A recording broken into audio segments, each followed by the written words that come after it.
Nous, oui. Et bien après ce beau documentaire de Moussa Touré, on va faire un petit question-réponse avec lui. Mais avant ça, j'invite la présidente fondatrice du Festival international Film Black de Montréal, qui nous fait le plaisir d'être là, pour nous dire quelques petits mots. Merci. Merci Carole, bonsoir tout le monde, c'est vraiment un plaisir de vous avoir ici à cette 9e édition du Festival du Film Black. D'ailleurs, je vous rassure tout de suite de deux choses. Le mot black, en fait, on l'a choisi pour ceux qui se demandent mais pourquoi Festival du Film Black, par exemple, c'est qu'on voulait au début l'appeler le Festival du Film Noir. Et puis par contre, on a appris que, ben, évidemment, quand on connaît un petit peu le cinéma, que film noir, c'est un genre de film. C'est des films d'une certaine époque, c'est des films de certains genres.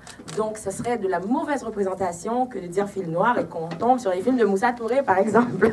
Donc, alors c'est pour ça, et on a regardé dans le Larousse, et le mot black était bel et bien là, donc en français. Alors voilà, c'est le Festival du Film Black. Donc c'est un festival qui est présenté par Global Montréal depuis quelques années en collaboration avec Zopim.com et qui est organisé par la Fondation Fabienne Collat. Mais aujourd'hui, j'aimerais particulièrement remercier le Consulat général de France à Québec parce que c'est grâce au consulat que nous sommes ici. Et je remercie particulièrement aussi le conseiller culturel, M. Tutin, qui a permis avec toute son équipe la réalisation. Oui, il mérite un bel applaudissement, je pense.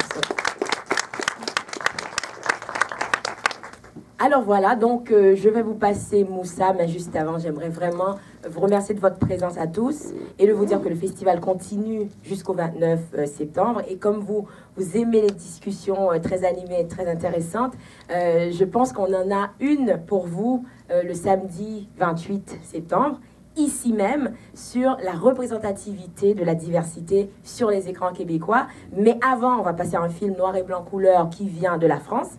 On va partir de la réalité, cette réalité de la diversité en France, pour tomber sur notre réalité au Québec. Et on va extrapoler avec de bons invités extraordinaires. Donc, vous allez sur le site web montrealblackfilm.com pour voir c'est qui nos invités, etc. Et c'est moi qui vais modérer cette rencontre samedi le 28, ici même, dès 4h30. Alors, sans plus tarder, merci. Monsieur Touré, merci beaucoup. Merci d'être là.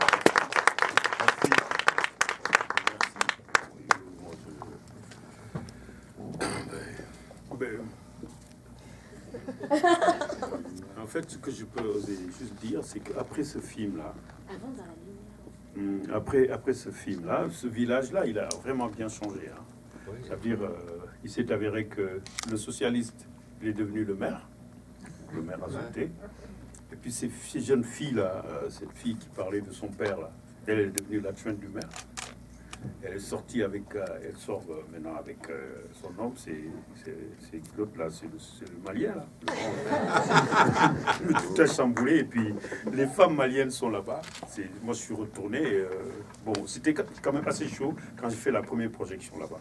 Parce que c'était vraiment chaud, mais tout a changé, tout complètement.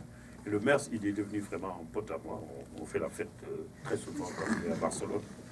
Et tout le village a chamboulé, vraiment, vraiment. Les Maliens se sont intégrés, mais malheureusement, c'est avéré qu'il y a eu la crise là. Et quand je suis allé la dernière fois, presque ils étaient tous soit allés en France ou retournés au Mali, quoi. Parce qu'il y a vraiment une crise très forte en Espagne. Mais ça a vraiment changé le village, mais vraiment. Et puis malheureusement, il y a une femme qui est décédée, c'est après que j'ai su, celle qui parlait de celle qui avait sa petite chinoise là qu'elle avait adoptée. Ouais, donc mais bon, voilà, c'est ce que je peux oser dire. Donc, vous savez, moi, quand j'arrive quelque part, calmement, j'ai mon regard sur les autres, parce que je crois que ton regard sur les autres, il est sur toi-même aussi. Donc, voilà, donc c'est ce qui a amené ce film-là. Parce que ça nous arrive tous, quoi. Que ce soit à Sainte-Félio, que ce soit ailleurs, c'est toujours le même problème, c'est l'étranger, quand on va à l'étranger. Moi, je travaille beaucoup sur l'étranger. Beaucoup sur l'étranger. Voilà, c'est ce que je peux pour introduire. On a un gros débat en ce moment sur la charte des valeurs québécoises. Tu pourrais pas venir tourner un film ici pour nous éclairer? Non, vous savez, mon prochain film, il s'intitule Au pays des ballons et des flamands. C'est mon prochain long qui va se tourner en septembre prochain. C'est un Africain qui va aller vers les pays flamands, au chef du village, pour essayer de mettre en place sous la Bapalab. C'est le prochain qui va se faire là, d'ici peu de temps. Il est sur vos je vais peut-être venir ici pour... mais j'aimerais bien quand même faire... parce que vous savez, faire un truc ici, au Québec, sur ça. Parce que moi, là, je crois que quand j'avais 20 ans, Guy m'a parlé. Il m'a parlé de ça. Et puis bon, moi, je suis arrivé ici, je venais au Festival de Vue d'Afrique, donc il y a des choses... Il y a des choses que je connais un tout petit peu ici. Je connais des choses. Hein. Et donc, il m'a raconté aussi des choses. Parce que j'ai des amis vraiment de longue date qui m'ont fait part. Je crois qu'il y a une diversité. Bon, ça commence à se poser vraiment parce que les Catalans aujourd'hui, ils veulent vraiment une indépendance. Je crois que là-bas en Corse, ils veulent une indépendance. Mais il y a plein de trucs là. Ça commence vraiment à se corser un tout petit peu partout. Je crois que... Je ne sais pas pourquoi, peut-être parce que c'est par exemple, c'est parce qu'il y a une crise, parce que les gens ont peur, je ne sais pas, mais vraiment c'est un problème qui se pose vraiment maintenant. Voilà, mais moi j'attends plus des questions, hein. Je fais ce film. Est-ce que vous pensez que si vous n'aviez pas tourné justement ce film, mis un peu les pieds dans le plat pour que les deux populations entrent en dialogue, la situation aurait avancé aujourd'hui ou ça serait resté... Ah, ce serait resté comme ça, hein, parce que, en fait, ce que j'avais remarqué, parce que moi je suis d'origine malienne, je connais les Maliens, c'est les plus traditionnels qui puissent exister en Afrique de l'Ouest. Hein. Et puis les Catalans, ils sont comme les Maliens. Je me suis rendu compte qu'ils avaient des similitudes, ces deux-là. Ils seraient restés parce que c'est des pays, c'est des peuples très... C'est des gens très fiers, tu vois, donc leur fierté, là, ils sont fiers, hein, les Maliens. Mais sympathiques, ils deviennent de plus en plus sympathiques. Tu les Maliens? Non, les Catalans. Ouais, non, mais vraiment, bon. Mais je crois que ça se passe, ça se passe quand même là-bas. Moi, je crois que si j'étais pas là, bon, j'allais rester comme ça. J'allais rester comme ça. Je crois, hein, je ne suis pas le bon Dieu, hein, ni Mohamed. mais probablement, ça aurait resté comme ça. Excusez-moi, j'ai vu votre film La Pirogue, mais comme vous dites vous-même, ça progresse énormément, tout ça. Est-ce que les gens arrivent dans les mêmes conditions que c'était montré dans La Pirogue, toujours comme ça? Exactement, parce que c'était dans les mêmes conditions. C'est que vous avez les images qu'on montre les pirogues là, qui arrivent, tout ça, c'est des images que j'ai achetées en Espagne, filmées par la télévision espagnole. C'est la même chose, c'est les mêmes gens. C'est les mêmes gens, donc j'étais un tout petit peu en avance sur la pirogue. Je l'ai dit à mon producteur quand il est arrivé. Je lui ai dit, mais il faut que tu vois nos adresses. Parce que dans nos adresses, tu te rends compte. Hein. Et nos adresses, au fait, il est en avance de la pirogue. Parce qu'il y a tout ce qui existe dans la pirogue, plus l'intégration. Oui. Je ne peux pas parler en français. Et tu parles anglais? Est-ce que tu parles anglais? Oui, vas-y, pose la question, on verra. Elle va traduire. Okay. So has he followed up with the immigrants after this was shown? Has the relationships improved since then at all? Est-ce que la... Oui, vas-y, ma chère. Est-ce que la relation entre les deux ont changé après? Est-ce que c'est amélioré après que ça a été montré, les deux communautés? Effectivement, je l'ai dit dès le début. Effectivement, ça a changé, hein, complètement. Tout a chamboulé. Le maire a sauté. Les filles, quand ils ont commencé à la fin, la discussion là, qu'ils ont commencé à se mettre ensemble, c'était la première fois. Ils m'ont dit que un blanc touché à une peau noire, c'était la première fois. Ils me disaient, et ça continuait. Le même dialogue là à la fin, c'est comme ça qu'ils ont continué. Ils se sont revus en dialoguant parce qu'ils ne s'étaient jamais mis en face. Donc le changement a débuté juste dans ce plan-là. Parce que c'est une réalité, tu vois, moi je les ai laissés faire. Ça a commencé à discuter, à dialoguer. Et qu'est-ce qui était l'élément déclencheur? Qu'est-ce qui était l'élément déclencheur de ce changement?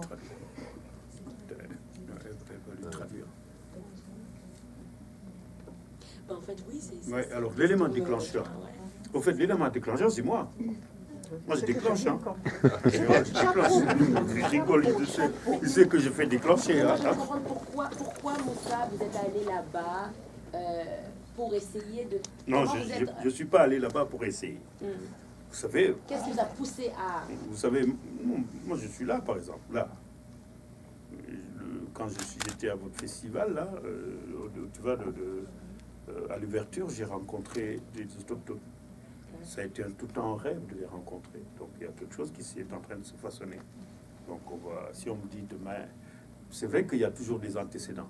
Et c'est avéré que celle que vous entendez, sa voix là, qui parle, c'est vraiment une sœur, c'est une personne qui est photographe, qui est une personne excellente qui s'appelle Geneviève Hassan. C'est son village.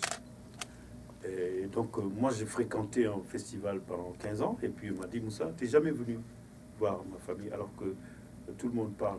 T'es mon frère. Et moi je suis allé en dimanche. Quand je suis allé là, il y avait un marché. Et dans ce marché-là, je regardais par terre, je voyais les ombres. Et je me rendais compte que les ombres ne se touchaient pas, là, les deux, là, les communautés, là. Chacun était à part. On le voit dans le début du film, quand ils sont tous là, les Maliens. C'est ça. Moi, je suis allé voir les Maliens. J'ai dit, mais hey, pourquoi vous ne parlez pas avec les autres, là? C'est pas possible, quand même. Ah, ils m'ont dit, c'est des racistes.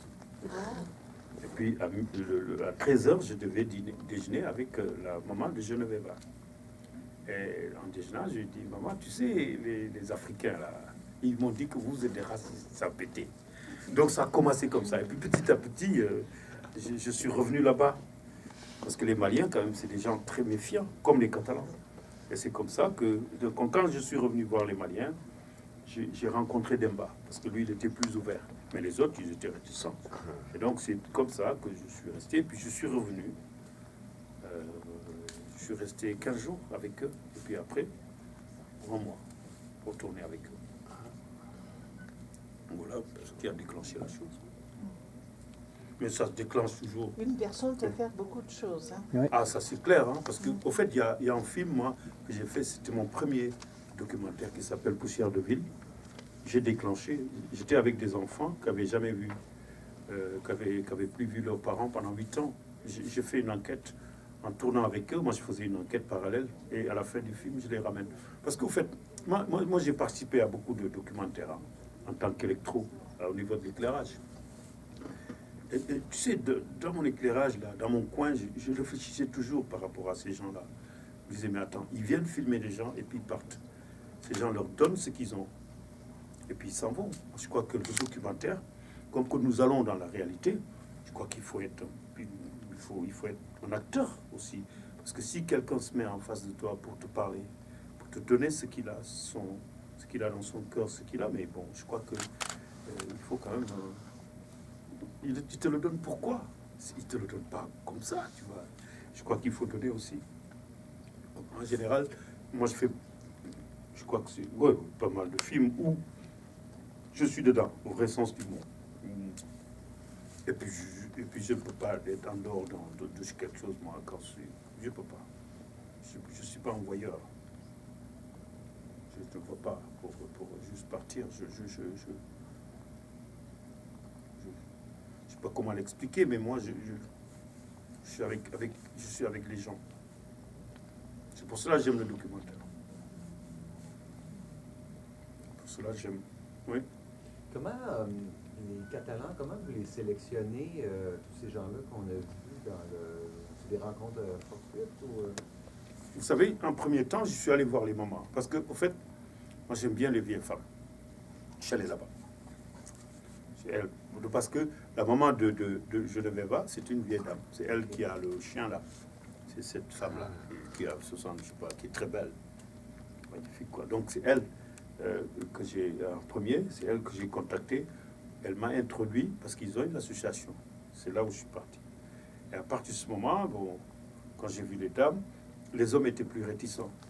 Donc, je suis allé voir le père de Geneviève, qui est un chasseur. C'est lui qui m'a mis en contact. C'est de cette manière, tu vois. Et puis, vous savez, filmer quelqu'un, il commence par l'écouter. On écoute les gens, il faut les écouter. Comme ils vous écoutent, il faut savoir les écouter. Quand on les écoute, on revient vers eux, quoi qu'il arrive. Voilà, c'est de cette manière que bon, parce qu'au fait, quand vous parlez de sélection, vous savez, quand vous êtes, quand vous discutez avec des gens et que vous revenez à discuter avec quelqu'un d'autre, c'est pas une sélection. Il y a des choses qui vous attirent quelque part, d'autres qui vous, tu vois, et même d'autres qui vous dérangent, vous retournez vers l'autre. Donc, il ne faut pas que ça soit une sélection. Et puis, pour moi, faire un documentaire, réaliser un documentaire, c'est tout un processus. Parce qu'au fait, quand il y a une seule personne à qui j'avais montré le scénario que j'avais écrit, c'était une page. C'est une femme qui est quand même au beau niveau, c'est elle qui gère les studios, des grands studios là-bas, les studios équipe en Belgique. C'est elle à qui j'avais montré ce que j'avais écrit. Ben, c'était un scénario d'une page. En fait, c'est une direction que je prends. Ça veut dire, quand j'ai fait tout, quand j'étais avec tout le monde là, je prends une direction. Et cette direction, je la creuse, quoi. Je pars, je reviens, je pars. Je crois que le danger, c'est dangereux pour les autres. Hein. Quand j'arrive sur toi une fois là, ne dors pas parce que je peux revenir. Bon, c'est ce que dit pas mal de gens. Donc, c'est là où ça commence. Donc, voilà, c'est comme ça que je façonne, quoi. Et puis, je façonne vraiment jusqu'au bout parce que, vous savez, moi, je suis monteur. Mais je fais des bouts à bout et puis je me retire. Et je laisse le monteur vraiment monter, quoi. Parce que c'est dans mon montage que je façonne vraiment ce que j'ai fait là-bas. Parce que je fais 2 fois la chose. Ça veut dire, quand je tourne, je regarde mes rushs et je continue. Je prends des directions parce que c'est comme, tu vois, c'est pas, tu vois, il n'y a pas beaucoup de déchets, quoi. Parce que moi, je prends vraiment le temps. C'est pour cela que je m'autoproduis, j'ai le temps. Et tout ce point, je ne dors pas aussi, parce que je me fatigue vraiment. Et c'est pour cela que je peux arrêter, parce que les documentaires me fatiguent au vrai sens du mot, parce que c'est des moments où vraiment, tu vois, c'est des moments très intenses pour moi, parce que je regarde, je me réveille, je regarde, puis je suis. C'est comme si tu suis quelque chose. Et puis après, quand tu as fini, moi je fais un bout à bout de ce que j'ai suivi, pour voir qu'est-ce que j'ai façonné. Oui. Oui. Moi? Oui. Okay. Si vous voulez parler. When I was living in Europe. Parlez fort en anglais. Okay. When I used to live in Italy and Germany. J'ai habité in Italy and Germany, Allemagne, 4 years ago. Yes. And I really saw how non-integrated they are in Europe. Like, I never saw a black African man driving a bus. I never saw a black African man being a police officer. Like, some of the most very basic, lowly skilled jobs. I never saw them integrated into the work society. And it was so disappointing for me to see that it was very blatant when I was over there, when I saw the conditions of the African immigrants in Europe. Do you think there'll ever come a time, or when, I don't know how to say it in a political correct sense, more of a push for integration in the workplace in Europe? Because I never saw any.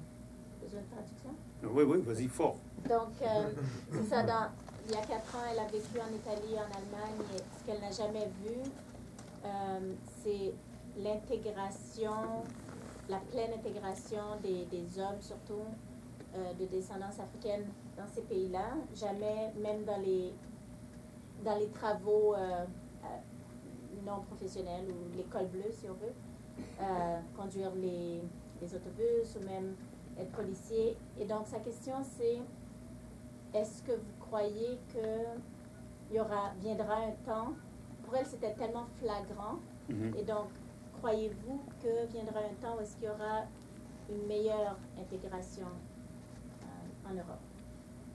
Vous savez, pour moi, il y a quelque chose quand même qui est palpable actuellement dans le monde, c'est le métissage.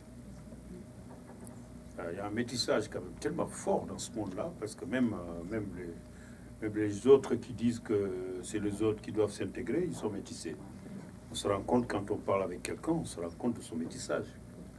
Je crois que pour moi, il y a quelque chose qui est en train de se mettre vraiment en place dans ce nouveau monde-là, c'est le métissage, et ça va sauver le monde. Moi, c'est pour moi, on ne va plus parler d'intégration, on va parler de métissage, et ça là, ça va bouffer le monde. Moi, je suis pour ça là. Mais bon, c'est vrai que quand on parle d'intégration, tu sais, vous savez, c'est comme de plus en plus, les politiques, les autres, ils vont utiliser ce terme-là. Mais c'est le métissage qui va prendre place. Ça, c'est ma vision. Hein. Déjà, moi, j'ai un fils, là, il est amoureux d'une blonde. C'est un Sénégalais.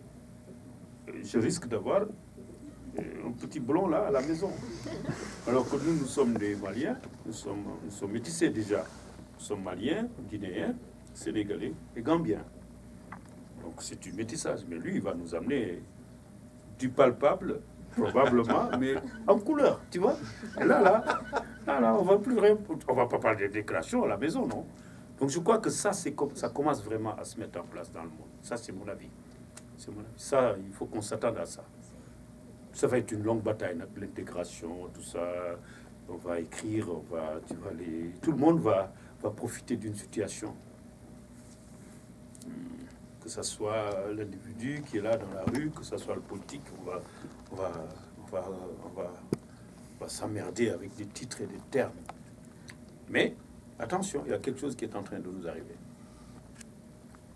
Ah là, il faut que les gens soient bien... il faut qu'ils se réveillent, parce que ça va leur donner une claque. Ça commence.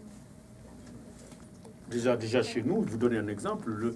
Celui qui est parti là, qui vient de partir comme président de la République, c'est son fils qui voulait être président. C'est un métis. Papa, maman. Donc, je crois que... Et puis, on peut parler même des gens qui sont ici, les Haïtiens, les trucs, de partout. Mais je crois qu'il faut que vous allez un peu en France quand même. Parce que quand vous parlez de policiers blancs, noirs, là, mais là-bas, ça pullule là-bas. Non, ça, il faut que vous allez là-bas. Parce que ce que vous dites là, en France, ils ont dépassé ce terme-là. C'est fini, là. Il y a même plus de policiers noirs que de blancs. Mais prenons l'exemple même sur tu vois, sur l'équipe nationale de France, que ce soit en basket, que ce soit dans le sport, tu sais, tout ça, mais on se rend compte. Que ce soit au rugby, qui est quand même un truc traditionnel français, tu vois. Et là, l'équipe de France, tu vois, il y a des Burkinabés. Donc je crois que c'est ça qui va nous arriver. Ça, c'est clair. Parents, pas parents, attendons-nous à ce que... à commencer par Moussa Touré. Attendons-nous à ce que vraiment qui est... Moi, je pense que c'est ça qui va... C'est pour moi, c'est mon avis. Ouais, c'est bon. Je suis désolée de couper un petit peu court. Je vais couper. Il y a juste une autre projection à 19h. Je vous propose de continuer les questions, si jamais, juste à l'extérieur de la salle, dans le foyer. Merci. Merci encore.